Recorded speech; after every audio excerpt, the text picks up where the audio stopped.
സക്കാത്തിന്റെ കമ്മിറ്റിയാണെങ്കിലും ശരി, നിർദ്ദേശിക്കപ്പെട്ടവനും ആ നിർദ്ദേശിച്ചവരും അള്ളാഹുവിന്റെ മുൻപിൽ ചോദ്യം ചെയ്യപ്പെടും.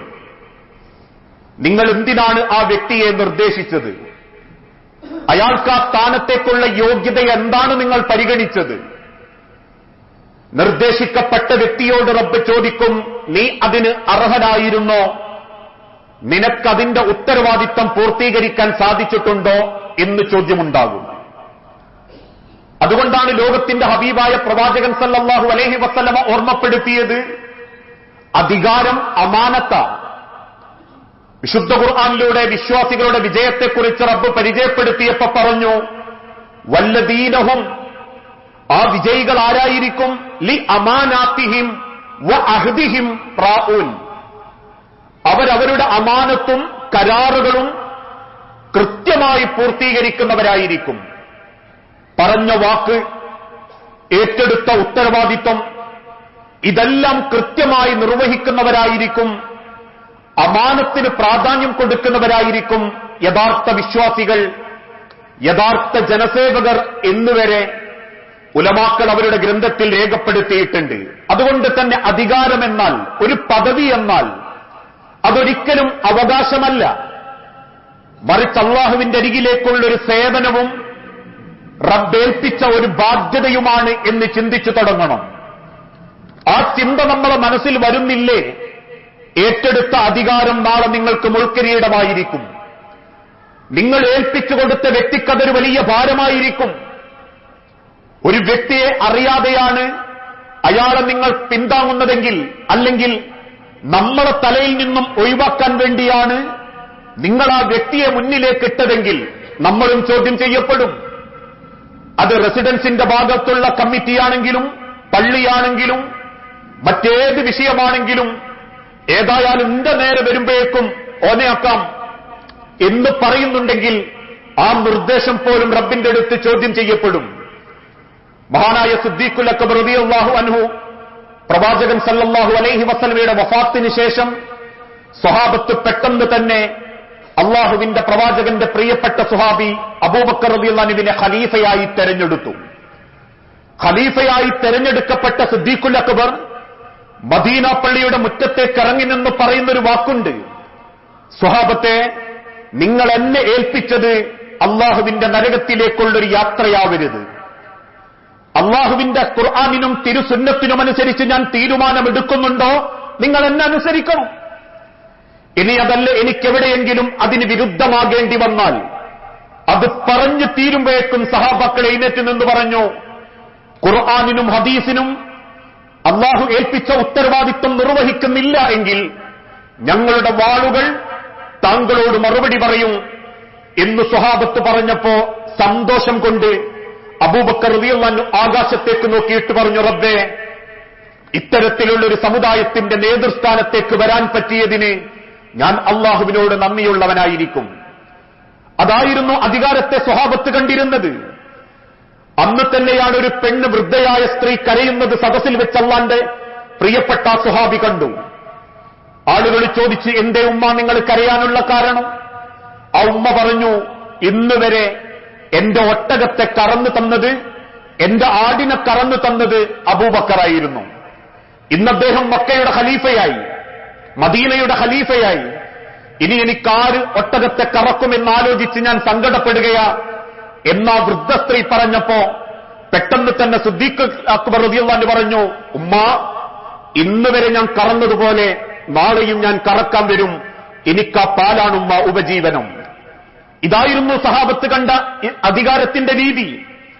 അതുകൊണ്ടാ ലോകത്തിന്റെ തിരുദൂതൻ പഠിപ്പിച്ചതും കുല്ലുക്കും റാഇൻ വകുല്ലുക്കും മസ്ഊലിൻ അൻ റഇയതിഹി, നിങ്ങളൊക്കെ അധികാരികളാ, നിങ്ങളുടെ അധികാരത്തെക്കുറിച്ചൊക്കെ റബ്ബ് നിങ്ങളോട് ചോദിക്കും. തെരഞ്ഞെടുക്കപ്പെട്ട ജനപ്രതിനിധി, അതല്ലെങ്കിൽ കോർപ്പറേഷൻ കൗൺസിലർ, അതല്ലെങ്കിൽ പഞ്ചായത്ത് വ്യക്തി, MLA, അവരല്ല മനുഷ്യന്റെ അധികാരപരിധിയിലുള്ളവർ. കുല്ലുക്കും റാഇൻ, നിങ്ങളൊക്കെ അധികാരമേൽപ്പിക്കപ്പെട്ടവരാ. ഭരണാധികാരികൾ ജനങ്ങൾക്കുള്ള ഉത്തരവാദികളായിരിക്കും. ജനങ്ങൾ പ്രയാസത്തിലാണോ, ചോദ്യം ഭരണാധികാരി നേരിടേണ്ടി വരും. അതുകൊണ്ടാ സയ്യിദുനാ ഉമർ റളിയല്ലാഹു അൻഹു ഒരിക്കൽ പറഞ്ഞു, ആരെങ്കിലും മോഷണം നടത്തിയാൽ മോഷ്ടിച്ചവന്റെ കൈ ഞാൻ വെട്ടും. ഉടൻ അദ്ദേഹം വീണ്ടും ഒരു വാക്കുകൂടി പറഞ്ഞു, മോഷ്ടിച്ചത് ഭക്ഷണമാണെങ്കിൽ ആ നാടിന്റെ ഗവർണറുടെ കൈ ഞാൻ വെട്ടും. അതായിരുന്നു അധികാരത്തിലേക്ക് ഇറങ്ങിപ്പുറപ്പെടുമ്പോ സ്വഹാബത്തിനെയും ഇസ്ലാമിന്റെ ലോകത്തുള്ള ചരിത്രങ്ങളും നമ്മളെ ബോധ്യപ്പെടുത്തി തരുന്നത്. ഇനി ഭരണാധികാരികൾ മാത്രമാണോ അധികാരികൾ? കേരള മുഖ്യമന്ത്രി, ഇന്ത്യയുടെ പ്രധാനമന്ത്രി, ഇവര് മാത്രമാണോ അധികാരികൾ? അല്ല. ഒരു ഗ്രഹനാഥൻ അധികാരിയ. അവന്റെ കുടുംബത്തെ പറ്റി റബ്ബ് ചോദിക്കും. നിന്റെ ഭാര്യയെ, നിന്റെ മക്കളെ, അവർക്കുള്ള ഭക്ഷണം, അവർക്കുള്ള വസ്ത്രം, ആ കുടുംബത്തിൽ നീ നടപ്പിലാക്കിയ ദീന്, ഇതെല്ലാം ഒരു ഗൃഹനാഥനോട് റബ്ബ് ചോദിക്കും. കാരണം ഒരു കുടുംബത്തിന്റെ ഗൃഹനാഥൻ ആ ആണായിരിക്കുമെന്ന് അർരിജാലു ഖവ്വാമൂന അലൻ നിസാഇ വൽറജുലു റാഇയത്തുൻ അലാ അഹ്ലിഹാ എന്ന് വിശുദ്ധ ഖുർആനിലും തിരുസുന്നത്തിലും കൃത്യമായി നമുക്ക് കാണാൻ സാധിക്കും. ഇനി അതല്ലൊരു മുതലാളിയാണോ? തൊഴിലാളിയുടെ മുൻപിൽ അദ്ദേഹം അധികാരിയ. ആ തൊഴിലാളികൾക്ക് വേതനം കൊടുക്കണം, വേർപ്പ് വറ്റുന്നതിന്റെ മുൻപേ അയാളുടെ കൂലി കൊടുക്കണം, അതോടൊപ്പം തന്നെ അയാൾക്ക് സുരക്ഷിതമായി ജോലി ചെയ്യാനുള്ള സംവിധാനം ഒരുക്കണം. ഇതൊക്കെ ഒരു മുതലാളിക്ക് ഏൽപ്പിക്കപ്പെട്ടതാ. ഇക്കഴിഞ്ഞ ദിവസം നമ്മൾ കണ്ടല്ലോ, ഏതോ നാട്ടിൽ നിന്നും കൊണ്ടുവരപ്പെട്ട വലിയ ഗ്ലാസ് ഇറക്കാൻ വേണ്ടി അതിന് കഴിവുള്ള ആളുകളുണ്ടായിട്ടും ആരുമറിയാതെ പരിചയക്കുറവുള്ള ഏതോ 4 ബംഗാളികളെ വിളിച്ച് ലാഭമുണ്ടാക്കാൻ വേണ്ടി ഒരു മുതലാളി ശ്രമിച്ചപ്പോ ഒരു ഗ്ലാസ് ശരീരത്തിലേക്ക് അടിഞ്ഞ് 2 ഗ്ലാസിന്റെ ഇടയിൽപ്പെട്ട ഒരു സാധു രക്തം വാർന്ന് മരിച്ചിട്ടുണ്ടെങ്കിൽ കൊലപാതകീയ ആ മുതലാളി. അറിഞ്ഞുകൊണ്ട് കൊലക്കു കൊടുക്കുന്ന ആളുകൾ, അവിടെ ഇസ്ലാം പഠിപ്പിച്ചു അവനെ സുരക്ഷിതനായിട്ട് ചെയ്യാൻ അനുവദിക്കണം. നിങ്ങളോടൊപ്പം അവന് സമയമാകുമ്പം ഭക്ഷണം കൊടുക്കണം, അവന്റെ വേർപ്പ് വറ്റുന്നതിന്റെ മുൻപേ കൂലി കൊടുക്കണം. പറഞ്ഞ ജോലി അവൻ ചെയ്തിട്ടുണ്ടോ? സമയം ഇനിയും ബാക്കിയുണ്ടെങ്കിൽ, നിങ്ങൾ അധിക ജോലി ഏൽപ്പിക്കുന്നുണ്ടെങ്കിൽ ആ ജോലിക്കുള്ള കൂലി കൂടി നിങ്ങൾ കൂട്ടിക്കൊടുക്കണം. ഇതൊരു മുതലാളിക്ക് തൊഴിലാളിയോടുള്ള അധികാരമാണ്. ഇനി തൊഴിലാളിക്ക് മുതലാളിയോടുണ്ട്. തന്നെ വിശ്വസിച്ചേൽപ്പിച്ച മുതലാളിയോട് അവൻ അധികാരപ്പെട്ടവനാ. ആ സ്ഥാപനത്തിൽ എന്റെ കുടുംബം പൊറ്റുന്ന മുതലാളിക്ക് എന്റെ ശ്രദ്ധക്കുറവ് കൊണ്ട് 1 രൂപ ഉണ്ടാവരുത് എന്ന് ചിന്തിക്കുന്ന തൊഴിലാളിയാവണം. അദ്ദേഹം എനിക്ക് നൽകുന്ന പണം എനിക്ക് ഹലാലാവണമെങ്കിൽ ഞാൻ ഏൽപ്പിക്കപ്പെട്ട അധികാരത്തിൽ അദ്ദേഹത്തോട് നീതി കാണിക്കണം എന്ന് തൊഴിലാളികൾക്ക് ചിന്തിക്കാൻ പറ്റണം. ഒരു അധ്യാപകൻ വിദ്യാർത്ഥികളെ പറ്റി ചോദ്യം ചെയ്യപ്പെടും. ആ വിദ്യാർത്ഥി നിന്റെ മുൻപിൽ വന്നപ്പോ അദ്ദേഹത്തിന് നീ അറിവ് കൊടുത്തോ? നിന്റെ സമയം കൊണ്ട് അദ്ദേഹത്തിന് രക്ഷിതാവാകാൻ പറ്റിയോ? വിദ്യാർത്ഥികൾ അധ്യാപകരോട് നീതിയുള്ളവരാകണം. പറയപ്പെട്ട കാര്യങ്ങൾ പഠിക്കേണ്ട ഉത്തരവാദിത്വം എനിക്കുണ്ട് എന്ന് ചിന്തിക്കുന്ന രീതി. ഇങ്ങനെ ഓരോരുത്തർക്കും റബ്ബ് കൊടുത്ത ഒരുപാട് പദവികളുണ്ട്. ആ പദവികളൊക്കെ നാളെ റബ്ബിന്റെ മുൻപിൽ ചോദ്യം ചെയ്യപ്പെടും. അല്ലാതെ അധികാരികൾ എന്ന് പറയുമ്പോ ഏതെങ്കിലും ഇന്ത്യയുടെയും കേരളത്തിന്റെയും ഒക്കെ രാഷ്ട്രീയ നേതാക്കന്മാരെ പെടൂ എന്ന ധാരണ ഒരു വിശ്വാസിക്കൊരിക്കലും വെച്ച് പുലർത്താൻ പാടില്ല. ആ പദവികൾ ചോദ്യം ചെയ്യപ്പെടുമ്പോ ആരെങ്കിലും അന്യായമായ ആ പദവി ഉപയോഗിച്ചിട്ടുണ്ടെങ്കിൽ അവന് സ്വർഗം നിഷിദ്ധമാക്കപ്പെടും. ഹബീബായ പ്രവാചകൻ സല്ലല്ലാഹു അലൈഹി വസല്ലം ഒരിക്കൽ പറഞ്ഞു, മാമിൻ അബ്ദിൻ, ഒരടിമക്ക് യസ്തറഈഹില്ലാഹു റഅയതൻ, അല്ലാഹു ചില പദവികൾ കൊടുത്തു. എന്ത് എന്ന് ലോകത്തിന്റെ ഹബീബ നബികൾ പറയുന്നില്ല. അവനല്ല ചില പദവികൾ കൊടുത്തു. അത് വാപ്പ എന്ന പദവിയാവാം, ഉമ്മ എന്ന പദവിയാവാം. അള്ളാഹു ഏൽപ്പിച്ച ഏതോ ഒരു പദവി അവന് കിട്ടി. ഫയമൂത്തു യൗമ യമൂത്തു, മരിക്കേണ്ട ദിവസം സമയം അള്ളാഹുവിന്റെ അരികിലേക്ക് അവൻ മടങ്ങി. വഹുവ ആശുൻ ലിറഇയതിഹി, അവനെ റബ്ബേൽപ്പിച്ച ഏതെങ്കിലും ഒരു പദവിയിൽ അവൻ വഞ്ചന കാണിച്ചിട്ടുണ്ടെങ്കിൽ, ഉത്തരവാദിത്തം അവൻ ചെയ്തിട്ടില്ലെങ്കിൽ, ഇല്ലാ ഹറമല്ലാഹു അലൈഹിൽ ജന്ന, റബ്ബ് അവന് സ്വർഗം നിഷിദ്ധമാക്കിയിരിക്കും. അവന്റെ സ്വർഗം റബ്ബ് അവന് നിഷിദ്ധമാക്കിയിരിക്കും. ഇന്നത്തെ കാലഘട്ടത്തിൽ പദവി ചില ആളുകൾക്ക് ചൂഷണം ചെയ്യാനുള്ള മാർഗമാ അല്ലേ? ആളുകളിൽ നിന്നും ശേഖരിക്കുന്ന സക്കാത്ത് പൈസ പോലും വിതരണം ചെയ്യുമ്പോ 4 ആളുകളുടെ പവറും പത്രാസും എനിക്ക് കിട്ടണം, ഞാൻ പറയുന്നത് പോലെ അവര് കേട്ടാലേ സക്കാത്തിന്റെ പൈസ വരെ കൊടുക്കൂ എന്ന ധാരണയുണ്ടെങ്കിൽ ആ പദവി, സ്ഥാനം, കമ്മിറ്റി നിങ്ങൾക്കുള്ള മുൾക്കിരീടമായിരിക്കും. ചില ആളുകൾക്ക് സ്ഥാനമോഹമാ. ആക്കാത്തതിന്റെ പേരിൽ, പദവി കിട്ടാത്തതിന്റെ പേരിൽ പിന്നെ വരിസംഖ്യല്ല, നാട്ടിലുള്ള കമ്മിറ്റികളോട് അനുഭാവമില്ല. കാരണം ഞാനൊക്കെ ഉണ്ടായിക്കൊണ്ടിരിക്കുമ്പം ആ വലിയ വന്നുകൂടിയ വരത്തനാ കൊടുത്തത് എന്ന ധാരണയുണ്ടെങ്കിൽ, ഒരു വരത്തനാണ് നിങ്ങളെ അധികാരത്തിന്റെ സ്ഥാനത്ത് നിയന്ത്രിക്കാൻ വന്നത് എങ്കിൽ ആ വേർതിരിവ് നിങ്ങൾ ആ ജനപ്രതിനിധിയോട് അല്ലെങ്കിൽ നിങ്ങളുടെ സ്ഥാനക്കാരനോട് കാണിക്കുന്നുണ്ടെങ്കിൽ അവരും കുറ്റക്കാരാ. ലോകത്തിന്റെ തിരുതൻ ഓർമ്മപ്പെടുത്തി, ഒരിക്കലും പൊങ്ങച്ചത്തിനു വേണ്ടിയും ജനങ്ങൾക്ക് മുൻപിൽ ആളാവാൻ വേണ്ടിയും നിങ്ങളൊരധികാരത്തെയും സ്വാധീനിക്കാൻ പാടില്ല. അത് രാഷ്ട്രീയത്തിലാണെങ്കിലും മതത്തിലാണെങ്കിലും മസ്ജിദ് കമ്മിറ്റിയിലാണെങ്കിലും എന്ന് ഉലമാക്കൾ അവരുടെ ഗ്രന്ഥത്തിൽ കൃത്യമായി രേഖപ്പെടുത്തിയിട്ടുണ്ട്. മഹാനായ ഷെയ്ഖ് ഇബ്നു ബാസ് റഹിമഹുള്ള അദ്ദേഹത്തിന്റെ അറബി തഫ്സീറുകളിൽ കാണാൻ സാധിക്കും, നിങ്ങളൊരു അള്ളാഹുവിന്റെ ഭവനം ഏറ്റെടുത്തിട്ടുണ്ടെങ്കിൽ ആ ഭവനത്തിൽ നമസ്കരിക്കാൻ വരുന്നവർക്കുള്ള സാഹചര്യം നിങ്ങൾ ഒരുക്കണം. ആ ഭവനത്തിൽ നിങ്ങളുടെ ഉത്തരവാദിത്വം നിർവഹിക്കുന്ന ഇമാമിനെ നിങ്ങൾ മറ്റാരേക്കാളും പരിഗണിക്കണം. ജീവിതത്തിൽ പലർക്കുമുണ്ടായൊരു അനുഭവം എന്റെ ജീവിതത്തിലും മാസങ്ങൾക്ക് മുൻപുണ്ടായിരുന്നു. ഒരു വലിയ യാത്രക്ക് നേരം വെളുത്തു പോകുന്നതിനിടയിൽ വല്ലാതെ പ്രാഥമിക ആവശ്യത്തിന് മുത്തൊഴിക്കാനുള്ളൊരു സാഹചര്യം നോക്കി ഒരു പള്ളിയുടെ മുൻഭാഗത്തേക്കെത്തി. കണ്ട സന്തോഷത്തിൽ ഇറങ്ങിച്ചെന്ന് ആ പള്ളിയുടെ ഗേറ്റ് നോക്കിയപ്പോ രണ്ടു ഭാഗവും അടച്ചിട്ടിരിക്കുന്നു. ഒരുപാട് തവണ മുട്ടിവിളിച്ചപ്പോ അകത്തു നിന്നും ഉറക്കച്ചവടോടിറങ്ങി വന്ന ഒരു ബംഗാളി ചെറുപ്പക്കാരൻ പറഞ്ഞു, 12 മണിക്ക് തുറക്കാനേ സെക്രട്ടറി പറഞ്ഞിട്ടുള്ളൂ.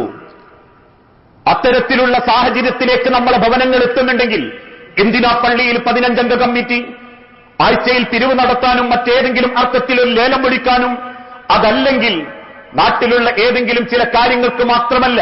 ചിലരൊക്കെ പറയാറുണ്ട്, രാവിലെ തുറന്നു വെക്കുമ്പം ചിലർ കാലും വലി ചളിയൊക്കെ ചവിട്ടിയിട്ട് വരാറുണ്ട്. അത് കഴുകാനും വൃത്തിയാക്കാനും റബ്ബേൽപ്പിച്ച ഉത്തരവാദിത്തമാ പള്ളി കമ്മിറ്റി. അതല്ലാതെ മാസത്തിലെ കറണ്ട് ബില്ലടിക്കാനും ഒരു പിരിവ് നടത്താനും അള്ളാന്റെ ഹബീബ് ഒരു പള്ളിക്കാരനെ ഏൽപ്പിച്ചിട്ടില്ല. ഇത് മതപരമായ കാര്യങ്ങളിൽ ഒരു രംഗത്തിടപെടുന്ന ഒരു മനുഷ്യനുണ്ടാവേണ്ട സൂക്ഷ്മതയാ. ജനങ്ങളെ സേവിക്കാൻ, അവർക്ക് ഉപകാരം ചെയ്യാൻ. ഇനി ആരും ചെയ്തിട്ടില്ലെങ്കിലും ഒരു കപ്പ് വെള്ളമൊഴിച്ച് ആ മണ്ണൊന്ന് തൊത്തു തുടച്ചു കളഞ്ഞാൽ എനിക്ക് ഏറ്റവും വലിയ കൂലി കിട്ടും എന്ന് ചിന്തിക്കുന്ന മനോഭാവമാണ് ഒരധികാരിക്ക് ഒരു പദവിക്കിറങ്ങുമ്പോ നമ്മളെ മനസ്സിലുണ്ടാകേണ്ടത്. അതോടൊപ്പം തന്നെ നമ്മൾ കണ്ടു, ജീവിതത്തിന്റെ ഓരോ രംഗത്തും സുരക്ഷിതമായ കാര്യങ്ങൾ ചെയ്തു കൊടുക്കാതെ തൊഴിലാളികളെ പ്രയാസപ്പെടുത്തുന്ന മുതലാളിമാരും ഇങ്ങനെ പല രീതിയിലും ന്യായം ചെയ്യാത്ത ആളുകളുണ്ടെങ്കിൽ ഹബീബായ നബി തങ്ങൾ വീണ്ടും ഓർമ്മപ്പെടുത്തുന്നൊരു വചനമുണ്ട്, അശദ്ദുന്നാസി വദാബൻ യൗമൽ ഖിയാമ. ഖിയാമത്ത് നാളിൽ ഏറ്റവും കഠിനമായ ശിക്ഷ ലഭിക്കുന്ന ഒരു കൂട്ടർ ഇമാമുൻ ജാഇറുൻ, അന്യായം ചെയ്ത് നേതാവായ നേതാക്കന്മാരായിരിക്കും. അന്യായം ചെയ്ത് സ്ഥാനം നേടിയിട്ടും അന്യായം ചെയ്യുകയും അന്യായത്തിന് കൂട്ടുനിൽക്കുകയും ചെയ്ത ആളുകൾ. അതുകൊണ്ടാ പ്രിയപ്പെട്ടവരെ, നമ്മൾക്ക് കിട്ടുന്നൊരു സ്ഥാനം അതെത്ര ചെറുതാണെങ്കിലും വലുതാണെങ്കിലും അതൊരിക്കലും അന്യായത്തിനും നമ്മളെ ദുരിതത്തിലാക്കാനോ ദുഃഖത്തിലാക്കാനോ പാടില്ല. മദീന മിമ്പറിലിരിക്കുന്ന സ്വഹാബത്തിനോട് അള്ളാന്റെ ഹബീബ് ഒരിക്കൽ മിമ്പറിൽ വെച്ച് ചോദിച്ചു, മൽ ഇമാറ, എന്താ പദവി, എന്താ അധികാരം? നിങ്ങൾ ചിലതിന്റെയൊക്കെ ഒരു സെക്രട്ടറിയും പ്രസിഡന്റും ഒക്കെ ആണല്ലോ, നിങ്ങൾ ചില കാര്യങ്ങളുടെയൊക്കെ അധികാര പരിധിയിലുള്ളവരാണല്ലോ, എങ്കിൽ പറ മൽ ഇമാറ, എന്താ സ്വഹാബത്തെ പദവി, അധികാരം? സ്വഹാബാക്കളിൽ ചിലർ പറഞ്ഞു, നബിയെ, മറ്റുള്ള ആളുകളിൽ നിന്നും തെരഞ്ഞെടുക്കപ്പെട്ടവൻ, അതല്ലെങ്കിൽ ഞങ്ങൾക്ക് ലഭിക്കപ്പെട്ട വലിയൊരു സ്ഥാനം. അള്ളാന്റെ ഹബീബ് പുച്ഛത്തോടെ തിരിച്ചു പറഞ്ഞൊരു വാക്കുണ്ട്, അവ്വലുഹ മലാമത്തുൻ. എങ്കിൽ അറിഞ്ഞോ, ആ പദവി, അധികാരം അവ്വലുഹ മലാമത്തുൻ, നിങ്ങൾക്കുള്ള നിന്ദ്യതയാ. നിങ്ങൾക്കുള്ള നിന്ദ്യതയാണ് ആ പദവി. മറ്റൊരാൾക്കത് കിട്ടാതെ എനിക്ക് കിട്ടില്ലോ നിങ്ങൾ ദുനിയാവിൽ ചിന്തിക്കും. പക്ഷെ ആഖിറത്തിലെത്തുമ്പോൾ ചിന്തിക്കും, റബ്ബേ എനിക്ക് കിട്ടണ്ടായിരുന്നു, വേറെ ആർക്ക് കൊടുത്താലും മതിയായിരുന്നു എന്ന്. അങ്ങനെ നിങ്ങളെ നിന്ദിക്കാനും നിന്ദ്യതയിലേക്കും കൊണ്ടുപോകാൻ നാട്ടിലെ ആയിരക്കണക്കിന് ആളുകൾ നിങ്ങളെ തലയിൽ വെച്ച് തന്നൊരു മുൾക്കിരീടമാണ് അധികാരം. അത് മതത്തിലായാലും രാഷ്ട്രീയത്തിലായാലും പള്ളി കമ്മിറ്റിയിലായാലും മറ്റേത് കമ്മിറ്റികളിലാണെങ്കിലും. 4 ആളുകൾക്കിടയിൽ എനിക്കത് കിട്ടി, 4 സ്വീകരണം കിട്ടി, 4 ആളുകൾ എന്റെ മുൻപിൽ വന്ന് അപേക്ഷയായി ചോച്ചാനിച്ചു നിന്നു, അതൊക്കെ ദുനിയാവ് കിട്ടും.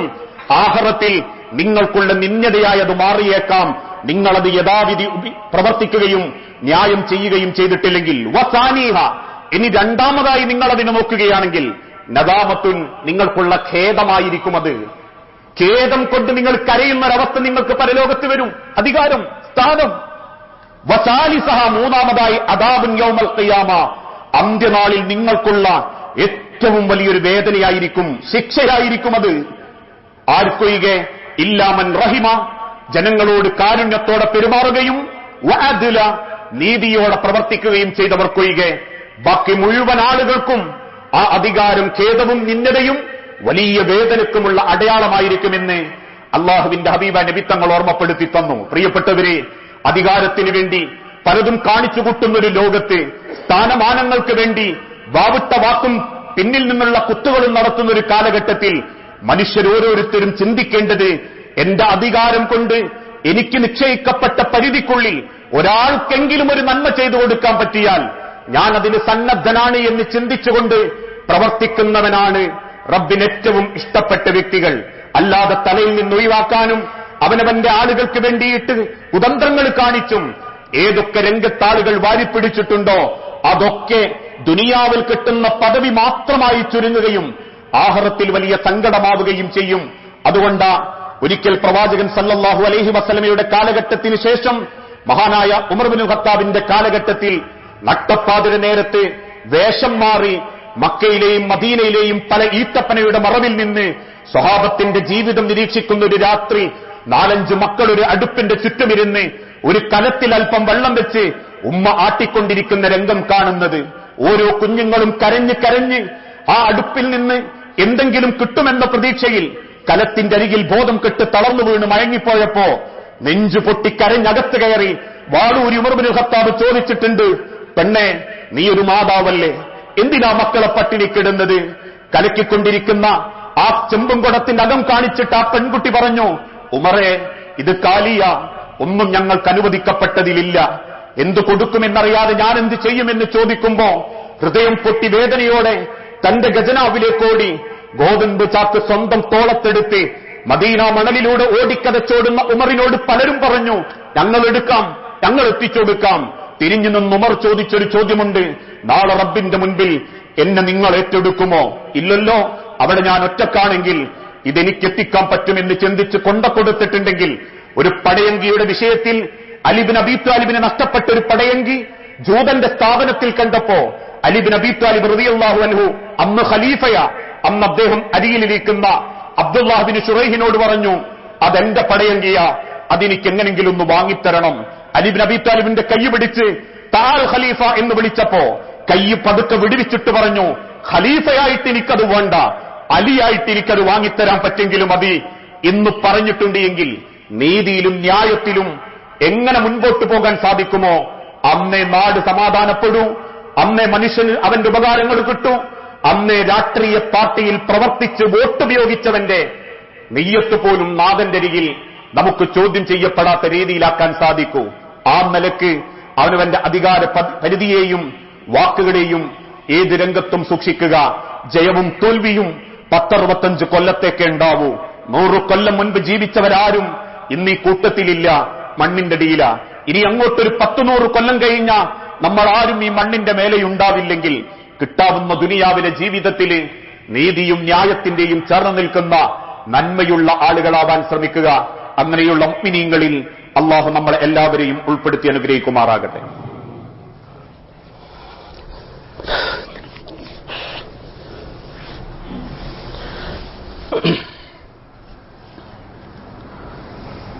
അൽഹംദുലില്ലാഹ് വസ്സലാത്തു വസ്സലാമു അലാ റസൂലിൽ അമീൻ വഅലാ ആലിഹി വഅസ്ഹാബിഹി അജ്മഈൻ അമ്മാ ബഅദ്. യാ അയ്യുഹന്നാസ് ഊസീകും സാനിയം ബിതഖ്വല്ലാഹ്. ജീവിതത്തിന്റെ എല്ലാ രംഗത്തും അള്ളാഹുവിനെ സൂക്ഷിച്ച് ജീവിക്കണമേ എന്ന് എന്നോടെന്ന പോലെ നമ്മളിൽ ഓരോരുത്തരോടും വസിയത്ത് ചെയ്യുകയാണ്, ഉപദേശിക്കുകയാണ്. ഒരു രാഷ്ട്രീയ പ്രവർത്തനവും ആ രീതിയിലുള്ള സമ്മതിദായ അവകാശ പ്രഖ്യാപനവും നടക്കുന്ന ഒരു കാലഘട്ടത്തിൽ ആരാണ് ശരി ആരാണ് തെറ്റ് എന്ന് തിരിച്ചറിയാനുള്ള കഴിവൊന്നും പ്രത്യക്ഷത്തിൽ അള്ളാഹു നമുക്ക് നൽകിയിട്ടില്ല. അതുകൊണ്ട് തന്നെ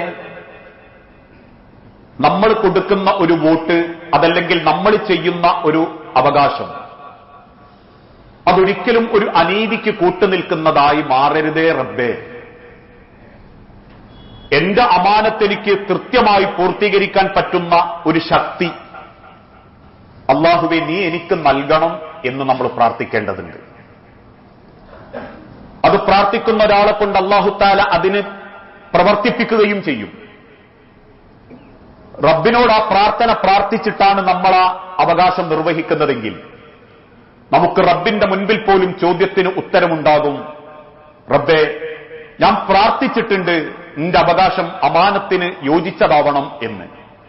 അതല്ല രാഷ്ട്രീയവും സംഘടനകളും മാത്രം നോക്കിയിട്ടാണ് ചെയ്യുന്നതെങ്കിൽ എത്രത്തോളം റബ്ബിന്റെ മുൻപിൽ നമ്മൾ ചോദ്യം ചെയ്യപ്പെടുമെന്നുള്ളത് ഓരോരുത്തരും സ്വന്തത്തോട് ചോദിക്കുക. ഇന്ന രാഷ്ട്രീയം, ഇന്ന രാഷ്ട്രീയ പാർട്ടി എന്നൊരു വിഭാഗത്തെയും ഞാൻ പറയുന്നില്ലട്ടോ, അങ്ങനെ ദുർവ്യാഖ്യാനിക്കരുത്. മറിച്ച് ചെയ്യാനൊരുങ്ങുന്ന, പ്രവർത്തിക്കാനൊരുങ്ങുന്ന നമ്മൾ പ്രാർത്ഥിക്കണം, അല്ലാഹുമ്മ അഗിന്നി, റബ്ബേ നീ എന്നെ സഹായിക്കണം, അലാ ആദാ അൽ അമാന, അമാനത്ത് നിർവഹിക്കാൻ വേണ്ടി, അമാനത്തിന്റെ പൂർത്തീകരണത്തിന് വേണ്ടി എന്നെ സഹായിക്കണം റബ്ബേ. അത് ഞാൻ കൊടുക്കുന്ന വോട്ടാണെങ്കിലും ഞാൻ തേടുന്ന വോട്ടാണെങ്കിലും സമൂഹത്തിന്റെ ഭദ്രതയും കാവലും നിലനിൽക്കുന്ന, മനുഷ്യന്റെ മതം കൊണ്ടും ജാതീയത കൊണ്ടും വേർതിരിക്കപ്പെടാത്ത, കൊലപാതകങ്ങളും തമ്മിലുള്ള പിടിച്ചുപറിയും അക്രമങ്ങളും കൈക്കൂലിയും കൊള്ളയും കരിഞ്ചന്തയുമില്ലാത്ത ഒരു അമാനത്തുള്ള നിർഭയത്വമുള്ള ഒരു ജീവിതത്തിന്, ഒരു നാടിന് എന്നെ സഹായിക്കണം. എന്റെ അവകാശം, എന്റെ വോട്ട്, എന്റെ പ്രവർത്തനം അത് റബ്ബെ അമാനത്ത് പൂർത്തീകരിക്കുന്ന രീതിയിലാവണം. വൽ വഫാഇ ബിൽ അഹ്ദി, കരാറുകൾ പാലിക്കാൻ പറ്റുന്ന ആളുകളുടെ കൂടെ നിൽക്കാനും പറ്റണം. ഇതാണ് ഒരു മനുഷ്യന്റെ ഏറ്റവും വലിയ പ്രാർത്ഥന.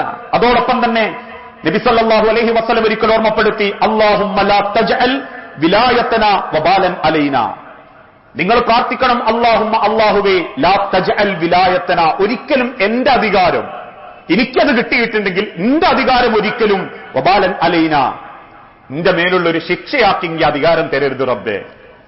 പല ആളുകൾക്കും പടച്ചോൻ അധികാരം കൊടുത്തതൊരു ശിക്ഷയായിട്ടായിരിക്കാം, പരീക്ഷണമായിട്ടായിരിക്കാം. അത് കിട്ടുമ്പോഴേക്കും നമ്മൾക്ക് വലുത് കിട്ടി, 10-500 ആളുടെ എനിക്കപ്പോൾ കിട്ടിയത്, ഞാനാപ്പതിന്റെ സെക്രട്ടറി, ഞാനാപ്പതിന്റെ പ്രസിഡന്റ് എന്ന് നിങ്ങൾക്ക് തോന്നുന്നുണ്ടെങ്കിലും ഒരു പക്ഷേ പടച്ചോൻ പരീക്ഷിക്കാനും ശിക്ഷിക്കാനും വേണ്ടി തന്നൊരു മുൾക്കിരീടമാവാം. അതുകൊണ്ടാണ് ഉമർ ഇബ്നുൽ ഖത്താബിനെ സിദ്ദീഖുൽ അക്ബറിന്റെ മരണശേഷം ഖലീഫയാക്കാൻ വേണ്ടി ശ്രമിച്ചപ്പോൾ ജനങ്ങൾ നോക്കി നിൽക്കെ മദീന പള്ളിയുടെ മുറ്റത്തുനിന്ന് ഒരു പിടി മണൽ വാരിയിട്ട് ഉമർ ഇബ്നുൽ ഖത്താബ് പറഞ്ഞു, ഇത് വായിലേക്ക് ഇറക്കണം എന്ന് പറഞ്ഞാൽ ഞാൻ ഇറക്കും, പക്ഷേ ഞാൻ അധികാരം വാങ്ങൂല, ഞാൻ ഖലീഫയാവൂല, എനിക്ക് ആ സ്ഥാനം വേണ്ട എന്ന് നെഞ്ചുപൊട്ടി പറയാനുള്ള കാരണവും അതാ. അതുകൊണ്ട് തന്നെ ഓരോ സെക്കൻഡും നമ്മൾ പ്രാർത്ഥിക്കണം, റബ്ബേ ഞങ്ങൾക്ക് നീ തന്ന ഒരവകാശം, ഈ ജനക്ഷേമ പ്രവർത്തനങ്ങളിൽ ജനപ്രതിനിധികൾക്കിടയിൽ ഞങ്ങൾക്ക് നൽകപ്പെട്ട സമ്മതിദാവകാശം, അത് നീതിയോടെ ന്യായത്തോടെ ചേർന്ന് നിന്ന് പ്രവർത്തിക്കാൻ, അവിടെ യാതൊരുവിധ മനസ്സിന്റെ കെട്ടിക്കൊടുക്കലുകളോ വേർതിരിവോ ഇല്ലാതെ നീ ചിന്തിപ്പിക്കുന്ന ഒരു നന്മയുള്ള ലോകത്തേക്ക് വേണ്ടി മുന്നോട്ടു പോകാൻ ഞങ്ങൾക്ക് അവകാശം തരണം, സഹായിക്കണം റബ്ബേ എന്ന് പ്രാർത്ഥിക്കുകയും ചെയ്യണം. എങ്കിൽ അള്ളാഹുവിന്റെ തീരുമാനം ഈ സമൂഹത്തിൽ നടപ്പാക്കപ്പെടും. അങ്ങനെ ചിന്തിക്കുന്ന യഥാർത്ഥ മുഅ്മിനീങ്ങളിൽ, മുത്തഖീങ്ങളിൽ അള്ളാഹു നമ്മളെ എല്ലാവരെയും ഉൾപ്പെടുത്തി അനുഗ്രഹിക്കുമാറാകട്ടെ. റബ്ബെ, അറിഞ്ഞുമറിയാതെയും ഒരുപാട് തെറ്റുകുറ്റങ്ങൾ സംഭവിച്ചു പോകുന്നുണ്ട് നാഥ.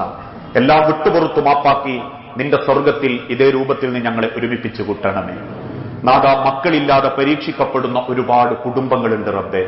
മക്കളെന്ന് അനുഗ്രഹം നൽകി ഓരോ കുടുംബങ്ങളോട് നീ കാരുണ്യം കാണിക്കുകയും ചികിത്സകൾ ഫലപ്രദമാവാൻ ഓരോ കുടുംബങ്ങൾക്കും നീ തൗഫീക്ക് നൽകി അനുഗ്രഹിക്കുകയും ചെയ്യണമേ നാഥ. മരണപ്പെട്ടു പോയ സഹോദരീ സഹോദരന്മാർ, മാതാപിതാക്കൾ ഓരോരുത്തരുടെ ഖബർ നീ വിശാലമാക്കുകയും നിന്റെ ജന്നാത്തുൽ ഫിർദൗസിൽ അവരെയും ഞങ്ങളെയും നീ ഒരുമിപ്പിച്ചു കൂട്ടണമേ.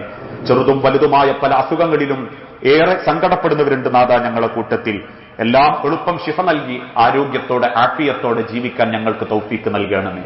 اللهم اغفر للمؤمنين والمؤمنات المسلمين والمسلمات الأحياء منهم والأموات إنك مجيب الدعوات يا قاضي الحاجات. اللهم أعز الإسلام والمسلمين وأذل الشرك والمشركين. اللهم أجرنا من النار، اللهم أجرنا من النار، اللهم أجرنا من النار.